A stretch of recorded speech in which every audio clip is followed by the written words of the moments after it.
Welcome back to VTK Photography. புது mirrorless Z7 camera கைக்கு வந்தாச்சு. இன்னும் பழைய F2 கேமரா வச்சுட்டு பார்க்குறீங்களா? Z7 கேமரா இப்போ என் கையில் கிடையாது. என்னுடைய க்ளோஸ் ஃப்ரெண்டு ஃபோட்டோகிராஃபர் ஃப்ரெண்டு ஒருத்தர் சேகர் நாராயணன் அப்படின்னு சொல்லிட்டு இங்கே இருக்கார் அட்லாண்டாவில். அவர் தான் வந்து ப்ரீ ஆர்டர் போட்டு அவருக்கு தான் வந்திருக்கு இந்த கேமரா. ஓகேங்களா, நானும் ப்ரீ ஆர்டர் போட்டிருந்தேன் ஆனால் என்னை யாரும் மதிக்கவே இல்லை. அவருக்கு டக்குன்னு வந்துருச்சு. ஓகே, அன்பாக்சிங் பார்த்துருவோமா? அதுக்கு முன்னாடி அவரை பற்றின ஒரு சின்ன இன்ட்ரோடக்ஷனே சொல்லணும் இல்லையா? அவர் பேர் சேகர் நாராயணன் அப்படின்னு சொல்லிட்டு இங்கே ஒரு ரொம்ப பழம்பெரும் ஃபோட்டோகிராஃபர். ரொம்ப வருஷமாக இங்கே இருக்கார் அட்லாண்டாவில். ரொம்ப வருஷமாக ஃபோட்டோஸும் எடுத்துகிட்டு இருக்காரு. நிறைய அரங்கேற்றம் இந்த ஈவெண்ட்ஸ், பெரிய பெரிய ஈவெண்ட்ஸ்லாம் எடுத்துகிட்டு இருக்கிறாள். அவர் ரொம்ப விரும்பி பண்ணுற வேலை அப்படின்னாக்கா பேர்ட் ஃபோட்டோகிராஃபி, நேச்சர் ஃபோட்டோகிராஃபி தான். அது ஒரு ரொம்ப பிடிச்ச விஷயம். அது இந்த வீடியோ வெறும் அன்பாக்சிங் அண்ட் ஃபிசிக்கல் அப்பியரன்ஸ். இந்த கேமரா எப்படி இருக்குது, ஃபஸ்ட் ஹேண்ட் யூஸ் பண்ணுறதுக்கு எப்படி இருக்குது, ஃபஸ்ட் இம்ப்ரெஷன்ஸ் எப்படி இருக்குது, எடுத்ததும் யூஸ் பண்ணுறதுக்கு இந்த கேமரா எப்படி இருக்குது, இந்த மாதிரி விஷயங்கள் தான் இந்த வீடியோவில் இருக்கும். ரொம்ப எக்ஸ்டென்சிவான டெஸ்டிங் இந்த வீடியோவில் எதிர்பார்க்க வேண்டாம். அதுக்காக சுத்தமாக டெஸ்டிங்கே இல்லையா, வெறும் கேமரா அழகாக இருக்குன்னு சொல்லிட்டு இருக்க போகிறோமா அப்படின்னா அதுவும் கிடையாது. ஆனால் பேசிக்காக ஒரு கேமரா எடுத்து லென்ஸை மாட்டினதும் நம்ம செக் பண்ணி பார்ப்போம் இல்லையா, அந்த மாதிரி விஷயங்கள்லாம் வந்து இந்த வீடியோவில் நிச்சயமாக நீங்கள் எதிர்பார்க்கலாம். Okay, unboxing. நிஜமாவே அன்பாக்சிங். டப்பாவை திறந்ததும் ஃபர்ஸ்ட் வெளில வருது FTZ அடாப்டர். அதுக்கப்புறமா நிக்கானுடைய பெரிய டப்பா, நிக்கான் Z7 டப்பா, நிக்கான் Z7 டப்பா 4 பக்கமும் பார்த்துக்கோங்க. ஓகே, அடுத்தது உள்ளே இருக்கிறது பில்லு. அது நமக்கு இப்போ தேவையில்லை. நிக்கான் Z7 டப்பாவை திறந்ததும் உள்ளே நம்ம பார்க்க போகிறது வாரண்டி கார்டு. ஓகே, தனியாக எடுத்து வச்சுக்கலாம். யூசர் மேனுவல் ரொம்ப இம்பார்ட்டண்ட். அதுக்கப்புறம் இந்த டப்பா எதுக்குன்னு தெரியல, தண்டமாக இருக்குது. அதுக்கப்புறம் Z7 புது ஸ்ட்ராப்பு. இப்போ நீங்கள் Z கேமரா தான் யூஸ் பண்ணுறீங்க அப்படிங்கிறது எல்லாருக்கும் தெரியும். உள்ள இருக்கிறது சார்ஜர் ரொம்ப முக்கியம். அடுத்தது நமக்கு பரிச்சயமான பழைய பேட்டரி. HDMI கேபிளுக்கான அடாப்டரும் கொடுத்துருக்காங்க கரண்ட் வராமல் இருக்கிறதுக்காக. அப்புறம் இது ஒரு USB-C சார்ஜர். நீங்கள் USB-C கேபிள் போட்டு அப்படியே சார்ஜ் பண்ணிட்டு யூஸ் பண்ணலாம் கேமராவை. இது US பின். உள்ள இருக்கிறது நம்மளுடைய Z7 புது மிரர்லெஸ் கேமரா. சத்தியமா மிரர்லெஸ் கேமரா மாதிரியே இல்லை. எப்படி இருக்கு பிடிச்சி பாருங்க நீங்க. ஐயோ, ஒன்று இம்மீடியட்டாக என்ன ஃபீல் பண்ணுறோம் அப்படின்னா, கை வைக்கும் போதும் அந்த பிங்கி சுண்டு விரல் வந்து கேமராவோட வெளியில் நிற்கிறது. நம்ம 810, 850 இல்லாட்டி 500 இந்த 4 விரல் அழகாக அதில் உட்காந்துருக்கும். ஸோ இது வந்து கொஞ்சம் ஹைட் அதை விட டெஃபினட்டாக கம்மியாக இருக்குது அப்படிங்கிறதுனால கொஞ்சம் பழக வேண்டியிருக்கும். அதர்வைஸ் கிரிப்போட டெப்த்தெல்லாம் ரொம்ப அழகாக இருக்குது. இது ஹோல்ட் பண்ணும்போதும் அந்த வெயிட் டிஃபரன்ஸ் அன்பிலீவபிள், ரொம்ப நல்லா இருக்கு. மவுண்ட் அழகா இருக்கு பார்க்கறதுக்கு. மவுண்ட் எவ்வளவு பெரிய மவுண்ட், விஷ்ணு சக்கரம் மாதிரி சான்ஸே இல்லை. சூப்பரா இருக்கு. எவ்வளவு பெரிய மவுண்ட், நல்லா இருக்கு. இப்படி பிடிச்சா ஒரு விரல்ல நான் ஷட்டர்ல வச்சிருக்கேன் அப்படிங்கிற மாதிரி இருந்தா 3 விரலுக்கு இடம் இருக்கு. இப்படி பிடிச்சிருந்தா கொஞ்சம் சோனி மாதிரி தான் இருக்கு. நல்ல டீப்பான ஒரு கிரிப். FTZ அடாப்டர் மாத்திரம் என்ன பாவம் பண்ணிச்சு, அதோட அன்பாக்சிங்கையும் பார்த்துருவோம். டப்பாவை திறந்து பார்த்தோம்னாக்கா உள்ள சில பேப்பர்ஸ், அதுக்கப்புறம் வெறும் அடாப்டர் தான். முன்னாடி ஒரு மூடி, பின்னாடி ஒரு மூடி, அதுக்கப்புறம் ஒன்றும் கிடையாது. உள்ள வெறும் எம்டி தான். அது இதனாலேயே உங்களுக்கு லென்ஸ்லேருந்து வர ஷார்ப்னஸ் எந்த விதத்துலையும் குறையாது, குவாலிட்டி குறையாது. 2 அடாப்டரோட மூடியும் பார்த்தீங்களே, பழசு இது புதுசு. எவ்வளோ பெரிய மூடி. கேமராவோட கேப்பை கழட்டுறோம். இதில் பார்த்தோம் அப்படின்னா அந்த சென்சார் வந்து ரொம்ப க்ளோஸாக இருக்குது. அந்த மிரர் பாக்ஸ் இல்லை அப்படிங்கிறதுனால ரொம்ப க்ளோஸாக இருக்குது. ஸோ இப்போ கொஞ்சம் கேர்ஃபுல்லாக இருக்கணும் இதில். ஏன்னா ஷட்டர் ஓப்பனாகவே இருக்குது. ஸோ இந்த சென்சார் வந்து ஓப்பனாகவே இருக்குது. ஆக்சுவலாக லென்ஸ்லாம் நம்ம மவுண்ட் பண்ணும்போது இல்லை ஓப்பன் ஏரில் பண்ணும்போதும் டஸ்ட்டு இம்மீடியட்டாக அதில் உட்காரத்துக்கு நிறைய வாய்ப்புகள் இருக்குது. சீரியஸ்லி. ஸோ அது வந்து நம்ம கொஞ்சம் கேர்ஃபுல்லாக தான் இருக்கணும். ஸோ முடிஞ்ச வரைக்கும் அவுட்டோரில் லென்ஸ் மாற்றாமல் இருக்கிறதே நல்லது இந்த கேமராவில். கண்டிப்பாக. இல்லைன்னா அந்த லென்ஸ் பேக் ஒரு தலாணி வரக்குள்ள கை வச்சுட்டு தான் மாற்றணும். ஆமாம், ரகசியமாக லென்ஸ் மாற்றுங்க. ரகசியமாக லென்ஸ் மாற்றணும். கேமராவில் பேட்டரியை மாட்டி ஆன் பண்ணினதும் எடுத்ததும் சொன்ன விஷயம் என்னன்னாக்கா, லென்ஸை போடுறதுக்கு மறந்துட்டீங்க போல இருக்கே அப்படின்னு தான் கேமரா சொல்லிச்சு. ஆமாம், நாங்கள் லென்ஸ் போடலை. ஃபர்ஸ்ட் இந்த பேசிக் செட்டிங்லாம் பண்ண வேண்டியிருக்கு இல்லையா, அந்த டேட்டு, டைம், ரீஜன் இது எல்லாத்தையும் செட் பண்ணி முடிச்சுட்டு அதுக்கப்புறமா லென்ஸை மாட்டலாம் அப்படின்னு சொல்லிட்டு வெயிட் பண்ணிட்டு இருந்தோம். ஸோ இந்த வேலையெல்லாம் ஃபஸ்ட்டு முடிச்சுட்டு ஒரு வழியாக அது எல்லாத்தையும் கழிச்சு கட்டிட்டு அதுக்கப்புறமா EVF எப்படி இருக்குது அப்படிங்கிறதையும் செக் பண்ணி பார்த்தோம். இது லென்ஸ் போட்டு பார்க்கணும் எப்படி இருக்குன்னு. ஐ மீன் டெக்ஸ்ட் எல்லாமே ரொம்ப கிளியராக இருக்குது. சுத்தமாக எந்த ஒரு குரோமேட்டிக் அபரேஷனும் இல்லை. ஐ மீன் எட்ஜஸ்ல லைட்டாக இருக்குது, அது ஓகே, அது ஒன்றும் பண்ண முடியாது. லென்ஸோட எட்ஜஸ் அப்படி தான் இருக்கும். சென்டர் EVF செம்ம கிறிஸ்டல் கிளியராக இருக்குது, சூப்பராக இருக்குது. அடுத்தது என்ன, அடாப்டர் மாட்டிட்டு லென்ஸை மாட்ட வேண்டியது தான். அந்த அடாப்டர் மாற்றினதுக்கு அப்புறமா கேமராவோட ஃபீல் கொஞ்சம் மாறி இருக்கு டெஃபினட்டாக. ஓகே, ஸோ லென்ஸ் எதுவும் கிடையாது, இப்போ வெறும் அடாப்டர் மட்டும் தான் போட்டிருக்கோம். ஆனாலுமே அந்த வெயிட் பேலன்ஸ் வந்து கொஞ்சம் நல்லா இருக்கு. அட்லீஸ்ட் ஹோல்ட் பண்ணும்போதும் இன்னும் கொஞ்சம் அழகாக இந்த கையில் வைக்கும் போது நல்லா உட்காருது. Okay okay. முன்னாடி வெறும் ஏதோ கையில் ஒரு ஃபோன் வச்சுட்டு மாதிரி இருந்தது. ஓகே, இப்போ அட்லீஸ்ட் ஒரு கேமரா கையில் இருக்கு அப்படிங்கிற ஃபீலிங் இருக்கு. Okay okay. ஸோ டெஃபினட்டாக லென்ஸ் போடும்போதும் நல்லா நமக்கு அந்த DSLR ஹோல்ட் பண்ணுற ஃபீலிங் வந்துடும்.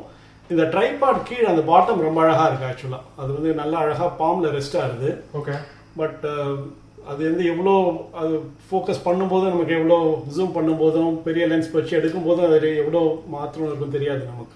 அது கிளியரன்ஸ் இருக்கா பாருங்க. அது அந்த அந்த அடாப்டரோட அந்த ஹைட் இருக்கு இல்லையா, அந்த ஹைட்டுக்கும் கேமரா பாடியில் இருக்கிற அந்த ட்ரைபாட் ஹைட் கொஞ்சம் டிஃபரன்ஸ் இருக்கு ஆக்சுவலாக. ஒரு 2-3 mm டிஃபரன்ஸ் இருக்குது ஆக்சுவலாக. ஸோ அடாப்டர் வந்து கொஞ்சம் கீழே இருக்கு. ஸோ கேமராவும் அதுவும் ஸ்ட்ரைட்டாக அலைன் ஆகலை.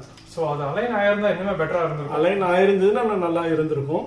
இது வந்து D500, இது Z7. ரெண்டு பக்கத்தில் வச்சு பார்த்தோம் அப்படின்னாக்கா நமக்கு கொஞ்சம் எவ்வளோ பெருசு இருக்குது அப்படிங்கிறது தெரியும். டெஃபினட்டாக பக்கத்தில் வச்ச உடனே அந்த ஹைட் டிஃபரன்ஸ் நல்லா தெரியுது ரெண்டுக்கும் பார்த்தோம் அப்படின்னாக்கா. அந்த கரெக்டாக அந்த ஒரு விரல் இது வந்து நல்ல ஹைட் டிஃபரன்ஸ் இருக்குது. அதுதான் நம்ம ஹோல்டு பண்ணும்போது நமக்கு அந்த டிஃபரன்ஸ் நல்லாவே தெரியுது ஆக்சுவலாக. மூடி போட்டுருவோம், சென்சர் வெளியில் லென்ஸை மாட்டிடுவோம். ஆமாம். ஒன்று இம்மீடியட்டாக தெரியுது என்ன அப்படின்னா, இந்த ஒயிட் டாட்ஸ், இந்த லைன்ஸ் அலைன் பண்ணுறதுக்காக வந்து நல்ல பெருசாக ஒயிட் எல்லா இடத்துலையுமே அந்த ஒயிட் டாட்ஸ் ரொம்ப பிரைட்டாக இருக்குது. சில கேமராலெல்லாம் பார்த்தோம்னாக்கா அவ்வளோ பிரைட்டாக இருக்காது. இப்போ புதுசாக ஒரு கேமராலெல்லாம் கொடுக்குறாங்க இந்த மாதிரி ஒயிட் டாட்ஸ் அழகாக இருக்குது. அது நமக்கு டார்க் என்விரான்மெண்ட்டில் லென்ஸ் மாற்றும் போது ரொம்ப அட்வான்டேஜாக இருக்கும். ஸோ அந்த லிவரை ப்ரெஸ் பண்ணிவிட்டு twist and take it of. இன்னும் ரொம்ப டைட்டாக இருக்கும். அது கொஞ்சம் யூஸ்வலாக அடாப்டரில் சில கேமரா என்னோட DS500 அப்படி தான் இருந்தது ஆக்சுவலாக. ஸோ சில லென்ஸ் வந்து கொஞ்சம் டைட்டாக இருக்கும். 2-3 தடவை கைட்டு போடும்போதும் ஸ்மூத் ஆகிடும் அது. ஸோ ஹோப்ஃபுல்லி இதுவும் கொஞ்சம் ஸ்மூத் ஆகிடும் அப்படின்னு நினைக்கிறேன். லென்ஸை மாட்டிட்டு ஃபஸ்ட்டு டர்ன் ஆன் பண்ண போகிற கேமரா தான் பியூட்டிஃபுல்லாக காமிக்கிறது. இப்போ எல்லாமே அவுட் ஆஃப் ஃபோக்கஸில் இருக்குது. அதனால் அந்த பிளர் அழகாக இருக்குது, பார்க்குறதுக்கு ரொம்ப அழகாக இருக்குது. இப்போ ஆக்சுவலாக செட்டிங்ஸ் ஒன்றுமே மாற்றலை. நம்ம பாக்ஸ் ஓப்பன் பண்ணிவிட்டு அப்படியே நம்ம கேமராவில் மாட்டியிருக்கோம் லென்ஸை. ஸோ செட்டிங் வந்து ஆட்டோவில் இருக்குது. ஸோ டெஃபினட்டாக இது 2.8 லென்ஸ் அப்படிங்கிறனால 2.8 செலக்ட் பண்ணியிருக்கு. ஸோ ரூமை பார்த்தோம் அப்படின்னா எல்லாமே அவுட் ஆஃப் ஃபோக்கஸில் இருக்குது. இப்போ நான் ஷட்டர் ஸ்பீடை ஷட்டரை ஹாஃப் ப்ரெஸ் பண்ணினா அது எவ்வளோ ஃபாஸ்ட்டாக ஃபோக்கஸ் ஆகுது அப்படிங்கிறது தெரியும். வா, இன்ஸ்டன்ட்டாக ஸ்னாப் ஆகுது ஆக்சுவலாக. சர்ப்ரைசிங். நான் கொஞ்சம் டிலே பண்ண நினச்சேன். நான் ஹண்டிங் எதாவது இருக்கா? ஒன்றும் இல்லை ஆக்சுவலாக. இது வந்து திரும்ப இன்ஃபினிட்டி கொண்டு போயிட்டு திரும்புவாங்க. நோ மீன்ஸ் ஹண்டே பண்ணல ஆக்சுவலாக. வாவ், அழகாக ஸ்னாப் ஆகுது. டர்ன் ஆஃப் பண்ணிவிட்டு ஆன் பண்ணினோம் அப்படின்னா இதெல்லாம் வந்து இன்ஸ்டண்ட்டாக ஆன் ஆகுது நமக்கு. D500 810 இது வந்து ஒரு 1 செகண்ட் டிலே இருக்குது நமக்கு. ஓகே, டர்ன் ஆன் ஆகிறதுக்கு. இட்ஸ் கம்ப்ளீட்டாக எலக்ட்ரானிக் அப்படிங்கிறனால. But viewfinder, oh my god, that is super. இது ஷட்டர் ஃபிளாப் எப்படி இருக்கு பாருங்க. இந்த பிளாக் அவுட்டர் ஃபோட்டோ எடுத்தா DSLR எடுக்கிற மாதிரி தான் இருக்குது. அந்த மிரர் போயிட்டு வர மாதிரி தான் இருக்குது. அப்படியா? Okay. So it is not like completely அப்படி பிளாக் ஆகிட்டு வர மாதிரி தெரியல. ஓகே. அண்ட் நான் வந்து எனக்கு வந்து மிரர்லெஸ்ல எனக்கு ரொம்ப எக்ஸ்பீரியன்ஸும் கிடையாது. This is a first mirrorless I am actually using it. Okay. சோனிலாம் 2-3 தடவை எடுத்திருக்கேன். But I never paid attention because it was not my camera. Right. So okay, எப்படி இருக்கு பார்க்கலாம் சொல்லி எடுத்திருப்பேன் நான். எகைன் கேமரா வந்து ஸ்லீப் போயிடுச்சுன்னு வச்சுக்கோங்க. இப்போ 3 செகண்ட் ஸ்லீப்ல இருக்குன்னு நினைக்கிறேன். எடுத்துட்டு நான் இப்போ ஐ முன்னாடி வச்சோம் அப்படின்னா அது ஒரு 1 செகண்ட் ஆகுது ரெக்கக்னைஸ் பண்ணி திரும்பி டர்ன் ஆன் ஆகிறதுக்கு. Even if I don't turn off the camera, இந்த கேமரா ஸ்லீப் மோடுக்கு போயிடுது அப்படின்னா நம்ம திரும்பி பிக்கப் பண்ணிட்டு ஷட்டரை ஹாஃப் ப்ரெஸ் பண்ணினேன்னா அது ஒரு 2 செகண்ட் யோசிச்சுட்டு அப்புறமா தான் முடிச்சுக்குது. ஓகே. ஸோ ஓகே, இந்த அன்பாக்சிங் முடிச்சுட்டு ஷேகர் வந்து கிட்டத்தட்ட 1 வாரமாக இந்த கேமரா யூஸ் பண்ணி தான் பார்த்துருக்காரு. பார்த்ததில் அவர் எடுத்த ஃபோட்டோஸில் எந்த பிரச்சனையும் இல்லை. கிளாரிட்டிலாம் செம்ம சூப்பராக இருக்குது. 45 மெகா பிக்சல் இருக்குங்கிறதுனாலே வந்து செம்ம கிளாரிட்டி இருக்குது. அந்த ஆன்டி அலிசிங் ஃபில்டர் அதெல்லாம் ஒன்றுமே இல்லையா இந்த கேமராவில். அதனால வந்து ஷார்ப்னஸ்க்கெல்லாம் பஞ்சமே கிடையாது, இமேஜ் குவாலிட்டிக்கும் பஞ்சமே கிடையாது. அதுவும் 45 மெகா பிக்சல் இருக்கிறதுங்கிறதுனால நம்ம வேணுங்கிற மாதிரி இந்த கிராப்பிங் அதெல்லாம் வந்து போஸ்ட்டில் கூட நிறைய பண்ணிக்கலாம். அதுக்கப்புறமும் நிறைய மெகா பிக்சல் நம்ம கையில் இருக்குது. ஸோ அதெல்லாம் வந்து நல்ல பெரிய அட்வான்டேஜ். ஸோ அவர் எடுத்த ஃபோட்டோஸை கொஞ்சம் நீங்களே பாருங்கள். பேர்ட் ஃபோட்டோகிராஃபி எடுத்திருக்காரு, நேச்சர் அதெல்லாம் கொஞ்சம் எடுத்திருக்காரு. அவர் டெஸ்ட் பண்ணுறதுக்காக எடுத்ததெல்லாம் அந்த ஃபோட்டோஸ்லாம் நீங்களே பாருங்கள். ஸோ இந்த கேமராலேருந்து வர அவுட்புட் எப்படி இருக்கும் அப்படிங்கிறதுக்கு நீங்களே பார்த்து தெரிஞ்சுக்கலாம்.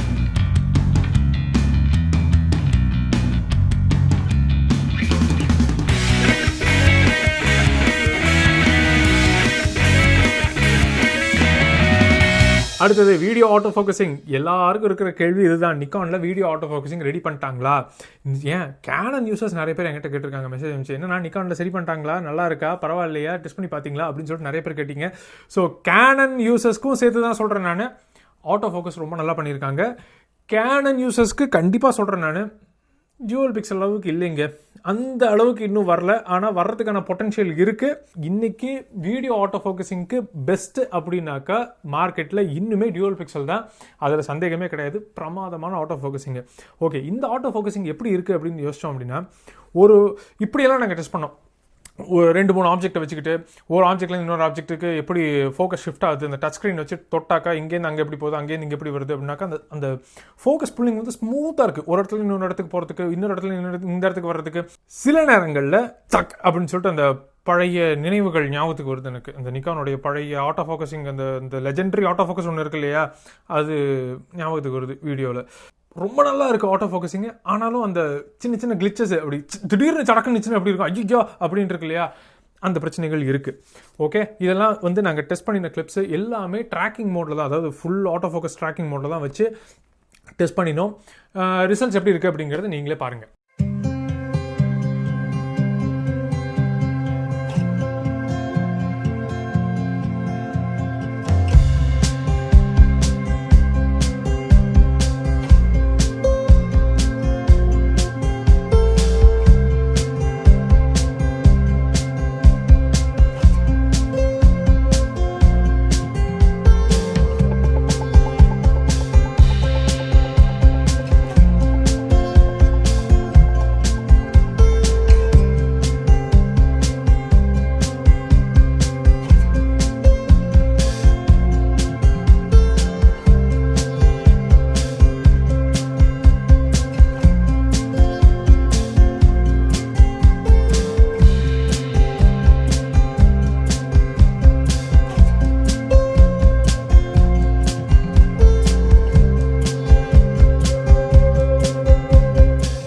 இந்த டெஸ்டிங்லாம் பத்தாது அப்படின்னு சொல்லிட்டு டாலி ஜூம் வேறு அதில் ட்ரை பண்ணோம்.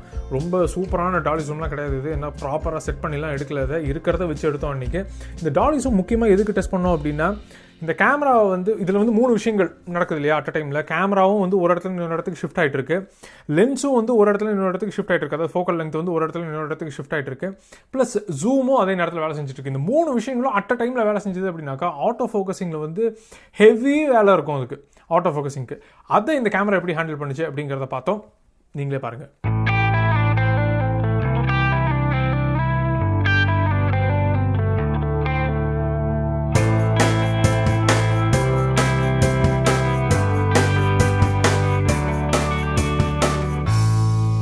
நல்லா இருக்கா டாலி ஜூம்? ஸோ இந்த வீடியோ உங்களுக்கு கொஞ்சமாவது யூஸ்ஃபுல்லாக இருந்திருக்கும்னு நினைக்கிறேன் நான். யூஸ்ஃபுல்லாக இருந்திருந்ததுனாக்கா கமெண்ட் செக்ஷனில் சொல்லுங்கள். இந்த கேமரா நீங்கள் வாங்குவீங்களா, வாங்க மாட்டிங்களா, இந்த கேமரா உங்களுக்கு ஓவர் கில்லா, இல்லை நிஜமாவே எக்ஸைட்டடாக இருக்கீங்களா, இந்த மாதிரி விஷயங்கள்லாம் நீங்கள் கமெண்ட்ஸில் வந்து ஷேர் பண்ணலாம். தயவு செஞ்சு பண்ணுங்கள், இன்ட்ரெஸ்டிங்காக இருக்கும்.